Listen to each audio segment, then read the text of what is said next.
Well, tomorrow is game day. Game day. As guys like me and Rob are going to go, and I'm sure of many of you too, who got tickets to the advanced fan screening from Amazon for Spider-Man Brand New Day. Comes out tomorrow and then officially comes out in theaters for everybody else on Thursday. Gonna go see it tomorrow. I'm very, very stoked about it, very excited about it, and been very interested to see what the reviews would be because they've held the reactions and the reviews pretty tight. Last night, the first reactions came out and they were glowing. They were really, really good. But I also knew that in just a few hours this morning, they were going to be lifting the full review embargo and we'd be getting the full reviews. And the reviews are, in the words of Robert Pattinson, they're pretty good. The reviews I've seen that clip. Isn't that clip great? He's talking to Jennifer Lawrence about Christopher Nolan. He's pretty good. They're pretty damn good. As of right now, with 117 reviews in, Spider-Man Brand New Day is holding an 89% critic rating. Now remember, this is not first reactions. This is the full reviews. Right. They're holding a 89% critic rating on Rotten Tomatoes. Now, let's put that into context. Understand, I made this graphic a little bit earlier this morning when it was 88. It has since gone up to 89. But let's put this in context here. That makes it, down at the bottom says 88. It should be 89 now. Technically speaking, that makes it the lowest critically rated. The pessimist will say, this is the lowest critically rated of the Spider-Man films. The optimist will say, at 89%, it's only 4% away from being the highest critically rated Spider-Man films. Basically saying, I don't know that we've ever seen a franchise that's had this kind of consistency. Look at this. All 4 of the Tom Holland Spider-Man films are all within 4%. Yeah. They're within 4% of each other. From the top one at 93 to the bottom one at 89, all separated by just 4 points. And again, by the end of today, Spider-Man Brand New Day may be the highest critically rated one. Who knows? Or maybe it'll drop down to 85. Who knows? Either way, look at that. Spider-Man Homecoming, 92%. Spider-Man Far From Home, 91%. Spider-Man No Way Home, 93%. And now, of course, Spider-Man Brand New Day sitting at 89% as of this recording. So that's a type of quality consistency that you just love to see. I mean, it's just great that they're going all the way around. Let's go over and take a look then at some of the reviews that some of these critics have gone and see. We're going to start off with a friend of ours, Germain Lucier, who's been critical about some Marvel stuff, but he came out and said he liked it. He said there are some teeny tiny blips along the way, but ultimately they don't take away from the whole. This is an awesome movie with huge heart. Eddie Harrison didn't like it, from Film Authority. He said the MCU malaise seems to have spread to the Spider-Verse on the evidence of Spider-Man Brand New Day, and the various narrative dead ends gum up the works for this rather dank and tiresome comic book epic. So Eddie didn't like it. David Crow from Den of Geek, he liked it. He said Brand New Day is as much a homecoming for Spidey as the previous flick bearing that name. As Holland is liberated to play the joy as well as the agony and sorrow. It's the triptych that makes Peter's crucible of growing up so relatable. Piggity Witch liked it, said this is both the best of Holland's Spider-Man films and the best thing to come out with Marvel's name attached to it for some time. The Coast Review liked it. They said Spider-Man Brand New Day gives us a more mature, grounded, focused, emotionally driven, and broken-hearted version of Peter than we've ever seen. Looper liked it. They said it's on par with Guardians of the Galaxy Volume 3. That's high praise, because I love that movie.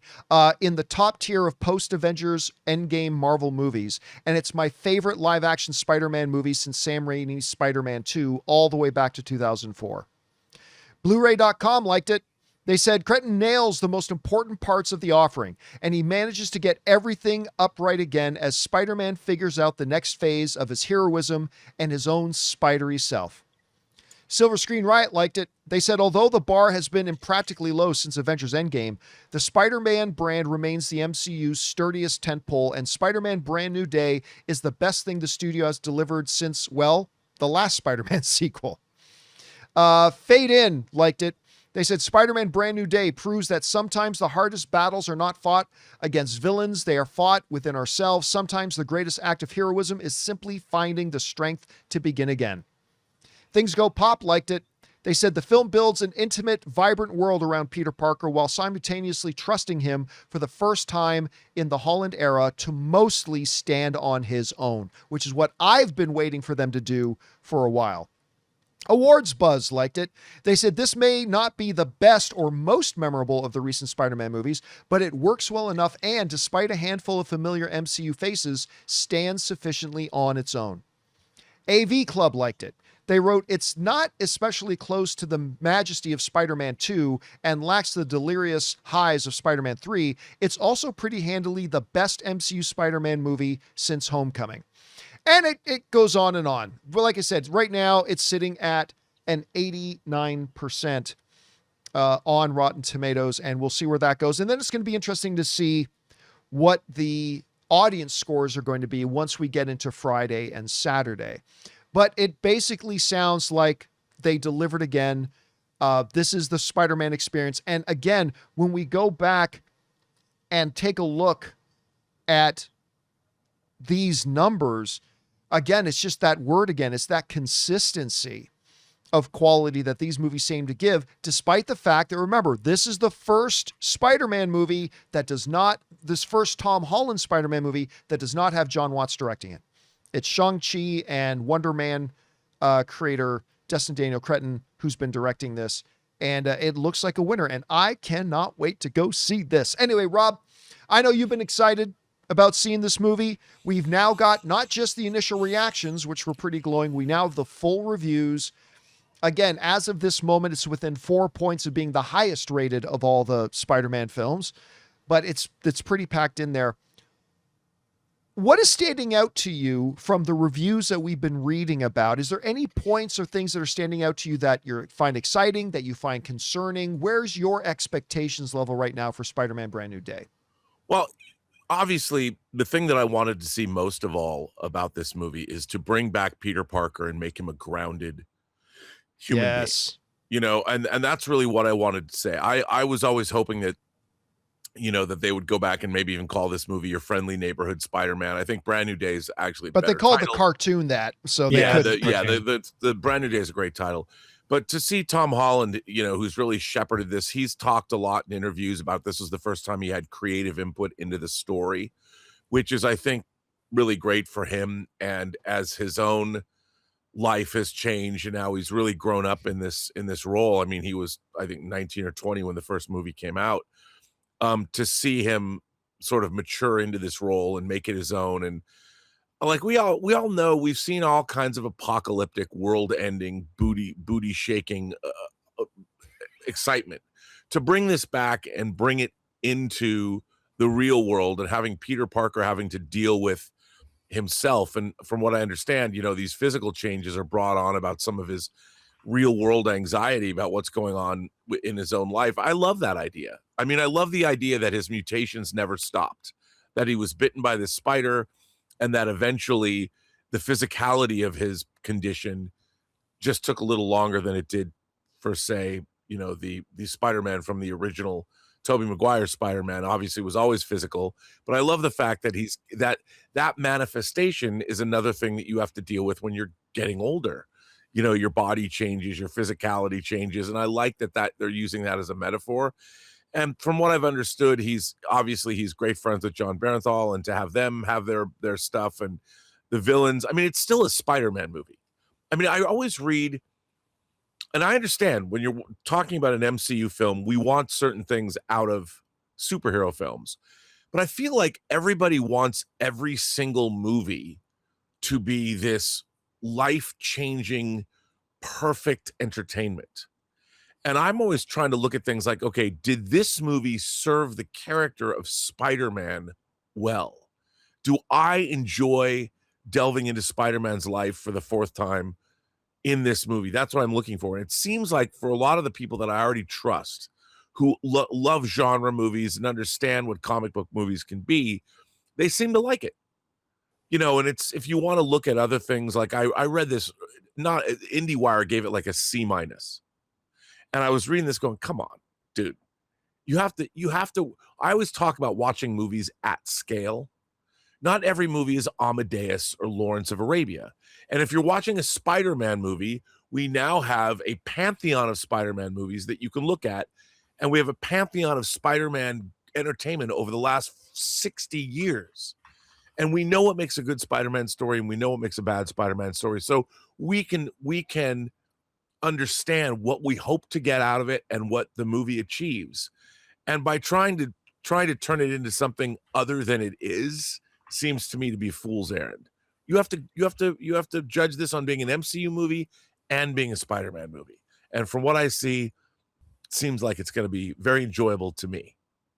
Here's an interesting thing, and I'd love to know in the live chat if this is wrong, but it seems to me, because I can't think of any off the top of my head, this might be the first time in cinematic history that obviously when Monday comes, Spider-Man will be number one at the box office. It's also pretty clear that Odyssey is going to be number two at the box office. This might be the first time in cinematic history that 3 stars are going to be in the number one and the number two movies. Because remember, Odyssey and Spider-Man Brand New Day all have John Bernthal, Zendaya, and Tom Holland.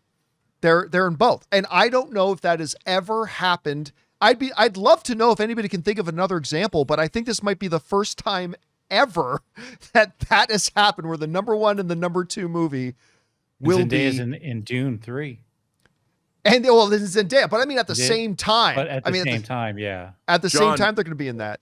Odyssey hasn't even opened in China yet. And it has this gigantic push. It's like their largest ever IMAX release in China. Is one of the biggest IMAX screen counts in the world, if not the biggest. And Odyssey is going to open there. And it's already, Odyssey has grossed 652 million worldwide. And yesterday, domestically, it grossed almost $30 million. You want to know something else fun? Want to know something else fun? So yesterday, we talked about this number, that Odyssey, having made $87 million on its second weekend, only became the third film in movie history that opened with over $100 million that took less than a 30% drop. Mm-hmm. It's number 3. Well, we told you guys yesterday that the initial projections were 87 million. It was changed. The actuals came in now. Odyssey's second weekend was 90 million. And you said that. You said it could be 90. Yeah, we said it could be 90. They are now at 90, which means the actual drop is 27.1%, which now makes the Odyssey the all-time lowest second weekend drop for a film that opened to over $100 million. See, I knew my lower third wasn't incorrect. It was just a little ahead. It's just a little, you just were ahead of the game. You were ahead of the class. So, I mean, again, so now we're going to have Spider-Man in number 1 with Zendaya, Tom Holland, and John Bernthal, and the Odyssey in number 2, which is going to have Zendaya, Tom Holland, and John Bernthal. I'd like John, to ask, go ahead. I was going to say, I'd like to ask Rob if he feels satisfied, because it was only a few months ago when Rob was lamenting, nobody reads, people don't know what the Odyssey is, nobody's going to want to see this, I'm really afraid it's not going to do great. And I just want to know, are you happy with audiences turning out for this? Well, Jonathan, I've been shocked at how every single person I know or that I follow on Twitter turned out to be a Homeric scholar. Yeah. I had no idea. I had no idea how many people had not only read every iteration of Homer's The Odyssey, but could opine on all of the various iterations that they'd read. It's incredible. Who knew? Who knew? By the way, I was having this debate with somebody. I know we're going off track here, but I was having this discussion with somebody. Said, I just don't like that Christopher Nolan strayed from the original writings of Homer and didn't stay true to the text. And I'm like, say that again. Said, the original writings of Homer didn't stay true to the text. you do know that Homer never wrote the Odyssey down, right? Like, you do know that it was just passed down orally for centuries until finally they wrote it down, right? But no, like you said, Rob, everybody came out of the woodwork and everybody was an expert on Homer poetry, and everybody knows the Iliad, and everybody knows. And anyway, it was so funny. Anyway, it's funny when we deal with these pop culture events that everybody wants to opine on and pretend that they do that with everything. They do it with politics, but this has been particularly funny to me, listening to everybody suddenly come out of the woodwork. I mean, I think I'm a fairly educated guy, and I had a pretty good public education, and we did learn the Odyssey and the Iliad, or the Iliad and the Odyssey. We did learn that. But, I don't remember in my class, everybody suddenly became Homeric scholars. And in my case, it was over 40 years ago. So, and then I read Dan Simmons wrote an excellent science fiction duology called Ilium and Olympos, which was a science fiction take on the Odyssey and the Iliad and the Odyssey that was set on Mars, believe it or not. So, wow. Well, hey, we've gone way off thing, and we're talking about Spider-Man here. And now all eyes are going to turn now to the opening weekend of Spider-Man Brand New Day, now being buoyed by these. You guys probably have seen, I've already seen people in our own live chat saying they're now projecting 300 million. No, they're not. Just guys, they're not. Follow the source of what you're reading. That just some outlets are saying they're now tracking it, but when you actually look at where they're getting that from, it's not from one of the reliable actual industry box office trackers. The numbers they are saying is still right around and maybe a little over 250, which doesn't mean it can't hit 300 million. It totally can, but just to be clear, these reports of it's now tracking for 300 million, no, it's not. It might hit it, but that's not what it's tracking at right now. But it's going to be interesting. But here's the other thing I've been saying. I said this on the show last week. The number one best piece of potential hype machine and marketing that Avengers Doomsday has is Spider-Man Brand New Day. If audiences come out of Spider-Man Brand New Day, if they come out of an MCU movie as big and high profile as this one, and they're buzzing and they loved it and they had a good time, you're going to start to see estimates for Doomsday go up a few notches. Because this is the absolute, and the reverse could be true. I mean, if Spider-Man sucked, I think that would hurt Doomsday quite a bit. But it looks like it's all going to work in its favor. Anyway, guys, question is for you. What do you think about all this? The full reviews for Spider-Man Brand New Day are out. And while they are, technically speaking, the lowest critic ratings of all the Tom Holland Spider-Man movies, it's literally just 4% away from being the highest critically rated of all the Spider-Man movies. It's very consistent with them. Anyway, the word is really, really quite good.